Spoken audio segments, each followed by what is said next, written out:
I can breathe. 8 minutes and 46 life-changing seconds in May sparked a continuing nationwide movement. Miami Valley Voices soon joined racial justice and police reform calls. It's time for them to come up with some solutions. But more than 2 months after George Floyd's death, what has changed? Today, News Center 7 presents a comprehensive community conversation. That we can set a model for our state to follow. What is happening with possible law changes? The whole criminal justice system needs to be looked at. As some in law enforcement urge caution. That doesn't mean that they're going to be good things. The answers emerging Miami Valley leaders are looking for. To build meaningful relationships within our community. And the often complicated role black officers find themselves in. At the end of the day, I'm an African American male. During this time, a time of the public demanding change. It's been 65 days, more than 9 weeks since George Floyd died while in police custody, and sparked a demand for change against injustice and racism. For this News Center 7 special edition, I'm James Brown. I'm Cheryl McHenry. Initially, protesters' demands for a renewed examination of police practices produced reform promises, but also since May, physical changes like monuments, statues, and flags coming down. Over the next half an hour, we'll add perspective on where we find ourselves now. My conversation with 3 veteran Dayton African-American officers, and later, Ronell Hunt introduces us to the next generation of leaders. But we begin Live Team 7 coverage with key legislative developments. In just minutes, Blair Miller joins us from our D.C. newsroom, but first, the I-Team's Jim Oddie has learned there's now a potential holdup at the state capitol. Jim? Even in the midst of the COVID crisis and the economic slide that came with it, some of this legislation that we're talking about here for social justice and police reforms in the wake of the death of George Floyd, that was making advances. However, what happened next? That's troubling. The federal investigation, the charges against top politicians here, the arrest of the House Speaker, that's what's bringing this all to a halt, potentially a slight delay or even completely stopping it altogether, this legislation in the demand for change. After protesters took to Columbus streets, their anger and frustration over George Floyd's death sometimes boiled over into property damage, including the State House and historic buildings, with a lot of push from advocates and caution from some others. The movement for lasting social justice and police reform changes was slowly moving forward at the Capitol. And then this happened. We're here today to announce the arrest of Larry Householder, the Speaker of the House of the State of Ohio, and 4 other defendants. Politically, the massive State House scandal, the FBI investigation targeting House Speaker Larry Householder. Speaker Householder, what do you have to say to Ohioans? Not at this time. It's thrown all legislative business into a tailspin. The whole criminal justice system needs to be looked at. Now in limbo, the police reform plan, state NAACP president and former lawmaker from here, Tom Roberts, is pushing for. He and others want more transparency and accountability, one that prevents officers who mistreat people and disregard the rules from escaping discipline by simply quitting and getting a job in another department. An officer should not be allowed to resign if he's in disciplinary mode. That information should follow him or her to the next job. That's where former Montgomery County Sheriff Phil Plummer comes in. Plummer's now a state representative here and has introduced a reform plan that in part does try to stop officers from easily relocating when they're in trouble. It happens a lot, Jim, and we need to target that group of people. It's the actors that continually get in trouble at your department. And if you can eventually fire them, they still have their police certificate and they can go jump from department to department. Both Plummer and Governor Mike DeWine want to create a system that better controls a certificate or license for each officer that can be removed by the state. Plummer also wants a statewide discipline database that officers' record will follow them wherever they go. Plummer says when he was sheriff, the union contract required any notice of discipline in someone's personnel file to be made secret with the passage of time. Discipline's sealed after a year, so the discipline's sealed and nobody can touch it.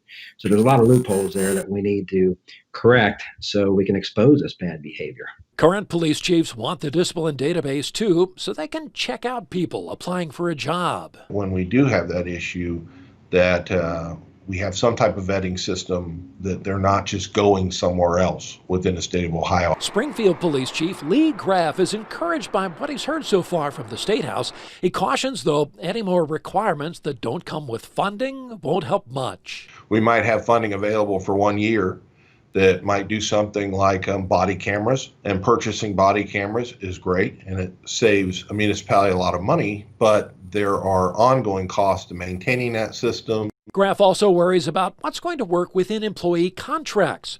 The State Fraternal Order of Police says there's already a lot of accountability, but they're open to reforms. You can change a lot of things, but that doesn't mean that they're going to be good things that come of that. So our goal is to make sure that whatever comes out of this process is fair to everyone involved, and it's a good process. With the scandal, though, the odds of getting a law passed this year are much less now. Best case scenario, the DeWine administration could make some administrative changes, and even if somehow a new law is passed, the real change won't come quickly. It would be my expectation that it would be at least a year to 2 years before it was fully implemented and operational. Still, Tom Roberts is urging lawmakers not to get distracted by the householder investigation, but to pass a plan while the memory of George Floyd is fresh on our minds, and the call for change is still strong. The General Assembly members need to see and feel the pain that their constituents are feeling, and put these laws into effect now. Right now here at the State House, a lot of the focus is all on replacing the current Speaker of the Ohio House. He'll be taken out of that position tomorrow morning in a special House session. And then they may go back to their regular schedule. That schedule right now says they won't be back in session until September or October. There's a chance they won't come back and do any real business until after the election in November. Whatever happens, we'll have it all covered for you. We're live at the State House in Columbus. Jim Oddie, News Center 7. All right, Jim, and we have a News Center 7 exclusive with the father of the African-American man an officer shot and killed at the Beaver Creek Walmart in 2014. This happened while they were investigating a report of a man pointing a gun at women and children inside the store. John Crawford III's father told Mike Campbell the change he is pushing for is how officers are trained to respond to calls. An investigation found John Crawford III was carrying a pellet gun he found outside the box on the store shelf. Surveillance did not show Crawford point the weapon at anyone. No one faced criminal charges in this case. Crawford III would have turned 28 today. His dad plans to be back in Ohio next week, 6 years to the day his son died. It's clear that if you're not at imminent risk of danger, you're not supposed to engage in deadly force, period. So some of that, it's in there, and we're just simply not enforcing. That's the issue. The Crawford family shares their story with our Mike Campbell live right now on WHIO.com and WHIO TV now. Our streaming apps are free to download on your Roku, Amazon Fire, Apple TV, and Smart TV App Store. At News Center 7's Blair Miller continues our live Team 7 coverage from D.C., looking at where Democratic and Republican federal police reform bills stand at this point. Blair, good afternoon. Good afternoon, James. And much like Jim is reporting there in Ohio, right now these bills really are at a standstill as the focus here in D.C. turns toward coronavirus relief. Lawmakers are scrambling to solve one big problem after the next before their August recess. It's an issue that both Democrats and Republicans agree needs to change, the relationship between communities of color and law enforcement. But for some on Capitol Hill, that's where the agreement stops. Last month, the Democratic majority House passed the Justice and Policing Act, which would create a national police misconduct registry. It would also ban chokeholds and no-knock warrants at the federal level. This bold, transformative legislation will assist police departments to change the culture of policing. But members of the GOP had their own plan in mind. Republican senators, spearheaded by Tim Scott of South Carolina, introduced their own bill called the Justice Act. Senate Democrats voted to block all debate on that bill. Now, both bills remain stagnant. With no agreement in sight, some states are taking it upon themselves to create change. In Connecticut, lawmakers are working on a bill that would get rid of qualified immunity for officers. And Iowa's governor signed a law banning most police chokeholds. Calls for reform continuing across the country, while many D.C. lawmakers remain frustrated. We'll forget about this. We'll move on. People will forget about it. And you know what's going to happen? Something bad. And we'll be right back here talking about what should have been done, what could have been done, why we must act now. Blair's back with us live in D.C. I'm curious, what are Ohio lawmakers saying? What are you hearing, Blair? Exactly, James. So we reached out to both of our senators and both agreed change is needed in policing. Senator Brown's calling for the entire public safety system to be transformed. Senator Portman says both sides need to work together on this, but you have Democrats calling for a complete overhaul and Republicans making changes to policies. So there's a lot of ground between the two when it comes to looking at real change on this topic. James? All right, Blair Miller reporting live for us this afternoon from D.C. Blair, thanks. When I put this uniform on, when I take it off, at the end of the day, I'm an African American male. African Americans who also work in law enforcement can find themselves in the middle of the demand for change debate. Next, 3 perspectives as we examine why there are so few people of color on area forces.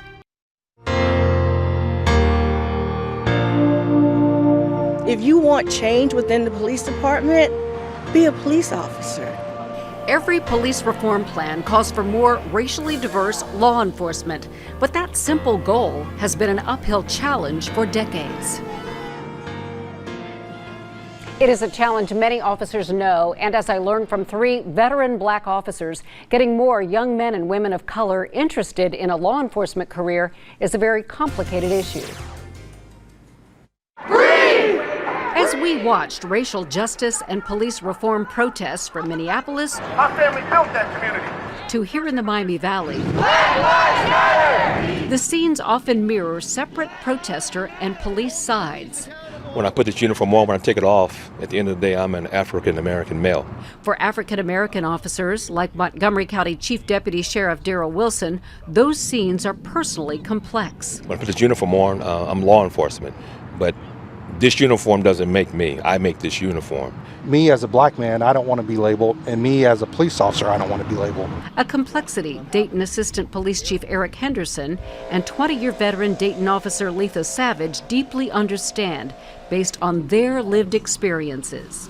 Growing up in a black home, black brothers, black sisters, cousins, aunts, I even asked, I'm like, has anybody ever thought of being a police officer? And it was like, why? No. It can be difficult.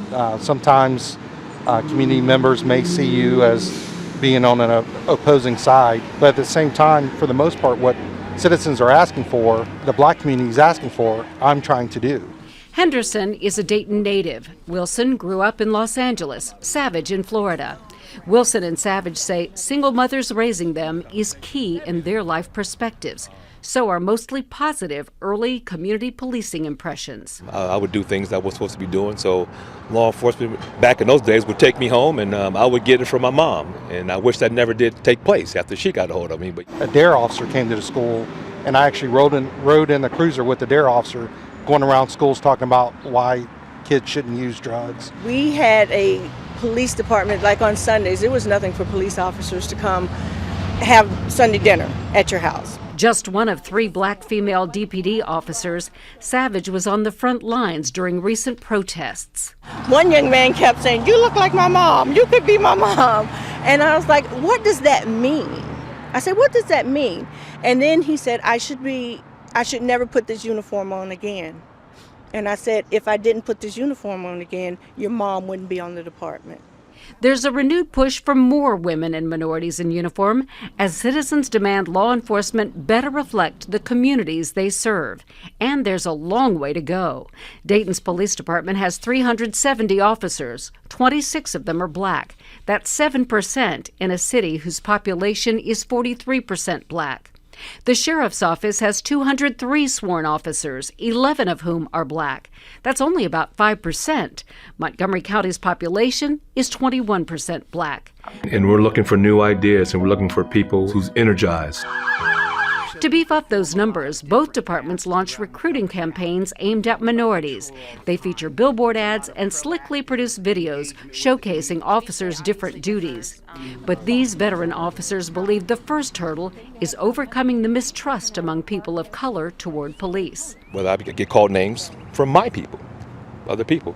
of color, because I am a law enforcement. Wilson gets it. He recalls traveling out of state, out of uniform, and a white officer approaching him, using what he perceived to be a racial slur. Okay, maybe he calls everybody boy, but that's not cool. But okay, I get it. Or maybe because I was a black, he's calling me boy. And you see even law enforcement say, well, what can we do to help you with this movement? Because you know what? Good cops hate bad cops. Negative police interactions are also a part of Henderson's family conversations. He feels it's important for all sides to listen. A lot of times as an officer, you forget the power and the potential impact you have over someone's life when you're interacting with them and how that person may feel. My life is no different than anybody else's life. Just like the officers she grew up with, Savage advocates for more Black and Hispanic community outreach, and she's partnering with Dayton Public Schools to connect with students. And we're going to give them the opportunity to interact with police on a regular basis, to see us as the human beings that we are. If you want change within the police department, be a police officer. Well, you just heard our piece with 3 African-American officers who talked about having early positive interactions with officers, help leading them to this profession. And now we're talking to Dr. Patrick Oliver from Cedarville University. You're the director of the criminal justice program there and a former police chief in Cleveland and Fairborn. Dr. Oliver, is that what we need to do to recruit more minority officers, get police to engage with young kids in high school, middle school? Yes, that's what we need to do. It's interesting, the comments of the officers, because both majority culture and minority culture officers, most of them will tell you they had positive early interaction with law enforcement officers. In fact, that's my history. I'm a blue blood, a second-generation law enforcement officer. So I grew up with law enforcement officers around the house who were friends of my dad, and so that positively impacted me. And so law enforcement agencies, if they want to recruit more minorities, need to develop a positive relationship with the communities of colors before they start to recruit them. Some people are proposing that we do away with qualified immunity. I heard in Blair Miller's package that Connecticut's talking about that. That would shield officers, when it's in place, it shields officers from personal liability if they're charged with excessive force, for instance. Are we going to be able to attract people to law enforcement if we don't have qualified immunity for them? Cheryl, let me say this. Qualified immunity is based on 2 things. 1, did the law enforcement officer violate a constitutional right? And 2, was that constitutional right established? Both have to be the case. If the answer is no to either one of those questions, then that officer can claim qualified immunity. Qualified immunity is wrapped up in the philosophy of fairness. It's not fair to a law enforcement officer to have them be liable potentially for a monetary suit when either there wasn't a constitutional right violated, or second, it wasn't clearly established. And so if qualified immunity is taken away, it certainly will negatively impact people who would otherwise consider a career in law enforcement. All right, thank you for your answers, Dr. Oliver. We appreciate you joining us for this special. There's this agonizing wait. When are we going to see change? It is the question many emerging as the leaders in our local demand for change movement are working to answer by looking to John Lewis's example next.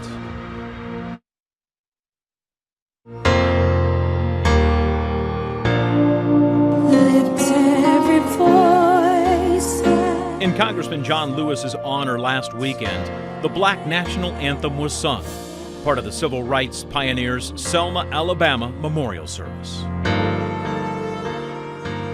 And a lyric in that song reads, "Let us march on till victory is won." And in that spirit, News Center 7's Renell Hunt introduces us to some of those emerging as our local demand for change leaders and what Lewis's influence meant to them. This weekend, a final passage over Selma, Alabama's Edmund Pettus Bridge came full circle. More than 55 years after Congressman John Lewis almost died here fighting for civil rights. Do you see that this wonderful man lived 80 years of life and did all of this work, and we get to put him down as a hero, and a lot of people didn't know him. And so then this is this great thing that we get to tap into. A great racial justice reminder. Daytonians like Asia Gibbs, now leading her own Miami Valley civil rights movement, are using as an important reminder. A lot of times this can be extremely tiring And so for him to be able to take that activism work and turn it into becoming a part of our lawmaking system and getting different acts and pushing forward for our people is such a beautiful thing. John would take time to sit and talk with anybody about anything they had to talk about. From his role as the former international president for predominantly African American fraternity Phi Beta Sigma, Carter Womack, who had a longtime friendship with Lewis from his home in Columbus, said paying it forward for young people was always the congressman's focus. And he felt very strongly that having that conversation with this generation, who would then become the next generation, would understand the importance of them being engaged and committed to be one activist at whatever level they need to be. It's time for them to come up with some solutions. No justice, no peace. I first met Gibbs peacefully protesting the weekend after George Floyd was killed. The next day, her life changed. She stopped to move to Atlanta and created the Solution Movement. She spent the last couple of months leading her own peaceful protests and encouraging honest dialogues between different races. My goal right now is to build meaningful relationships within our community, with the lawmakers, with the police, and with our literal community, and changing that relationship. That, in a way, is a shared goal of other young Black Daytonians who've emerged as leaders. But it goes deeper. Deja Deming's Politics for Social Justice initiative focuses on creating a Dayton Young Black Professionals Institute. To be trained to represent West Dayton in the local, state, and federal level. Can I get a honk if you love West Dayton? For Chaz Amos, his focus after George Floyd's death turned into a 15-week initiative to clean up and beautify West Dayton. In the next 5-10 years, we won't have to wait on something bad to happen to come out and clean up the community. We won't have to wait on something bad to happen to go out and talk to our neighbor and help our neighbor. And there's also an important economic focus for business owners like Shantae Winston. And I just want to take everybody by the hand who I see working hard and need some help getting their brand pushed out and just be their hero. Because we all have human rights. We all have civil rights. And that's what John Lewis stood for. Dayton NAACP President Derek Fulward feels Montgomery County leaders are on the right track to set a state criminal justice and police reform example. I believe it's going to serve as a model that is going to inspire. A model that Asia Gibbs' children helped shape her commitment to when demanding change. A recent experience where she had to warn her 10-year-old son about not playing with a toy gun outside is significant in understanding her personal mission. There's this agonizing weight. When are we going to see change? A question John Lewis worked his entire life toward answering. After this weekend's final passage, Alabama state troopers answered in sharp contrast to 1965, this time saluting Lewis's casket. Ronell Hunt, News Center 7. And the last half hour was just part of an ongoing demand for change community dialogue. News Center 7 is committed to continuing. Live right now on our streaming WHIO TV Now app, you'll find extended interviews featuring multiple perspectives from some of those you heard from today. That is a free download on your Roku, Amazon Fire, Apple TV, and Smart TV app store. Thank you for watching A Demand for Change. News Center 7 at 6 is next.